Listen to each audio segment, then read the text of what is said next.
भगवान के विस्मरण में व्याकुलता। तो नारद के अनुसार क्या दो लक्षण हो गए? प्रत्येक कर्म भगवद अर्पण बुद्धि से करता। प्रत्येक कर्म का अर्थ है शास्त्र उक्त कर्म, वेद विहित कर्म, भगवान को प्रसन्न करने वाले कर्म, भगवान को प्रसन्न करने के लिए भगवद अर्पण बुद्धि से कर्म करते रहना और उसके विस्मरण में व्याकुलता का अनुभव करना। जैसे रासलीला में फिर कृष्ण अंतर्ध्यान हुए, तो है वो तो व्यापक है, उसका न होना तो कभी होता ही नहीं है, क्योंकि वो सत्य स्वरूप है। लेकिन दिखने बंद हो गए, दिखने बंद हो गए तो एक अर्थ में तद विस्मरणे व्याकुलतेति। तो उसमें जब स्मरण छूट जाए तो व्याकुलता। स्मरण क्यों छूट गया? भगवान को छोड़कर अन्य की ओर, अपनी ओर ध्यान गया। अन्य की ओर भी गया, अपनी ओर भी गया।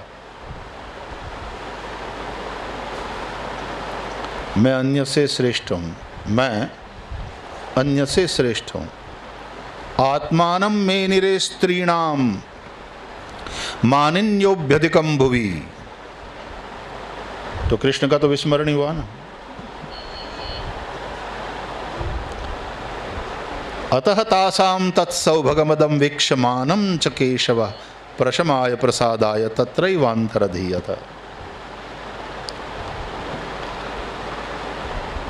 आई है कृष्ण के चलते, सब इकट्ठी हुई है कृष्ण के चलते, कृष्ण के साथ रमण करने। लेकिन कृष्ण जब रमण कर रहे हैं सबके साथ, तो बस मन में ये हो गया, ये सब को छोड़कर केवल मेरे साथ ही रमण कर रहे हैं। He belongs to me only. होना क्या चाहिए था? I belong to him only. उसके स्थान पर he belongs to me only. और ये जो फिर पॉसेसिवनेस आ जाता है ना, उसके चलते ईर्ष्या, उसके चलते झगड़ा, उसके चलते अहंकार, मैं अन्य से श्रेष्ठ हूं, इन सब बखेड़ा में क्या हुआ? विस्मरण। और उस विस्मरण से जब सावधान हो गई, व्याकुलतेति। और उसी व्याकुलता से जो निकला गीत, वो कौन सा गीत है? गोपी गीत। तो ये नारद जी का मत है। नारदस्तु तदर्पिताखिलाचारिता तद विस्मरणे परम व्याकुलतेति। अतः गीता में भी भगवान कहते हैं ना अर्जुन को, तस्मात् युद्ध भी तू कर, क्योंकि क्षत्रिय है तू, तेरे लिए वेद विहित कर्म है, शास्त्र विहित कर्म है, उस कर्म से तुझे मुंह नहीं मोड़ना चाहिए।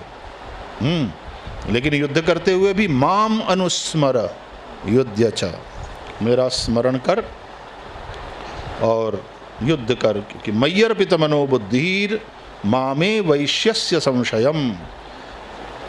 मुझ में ही मन बुद्धि अर्पण करके तू निस्संदेह मुझको ही प्राप्त करेगा।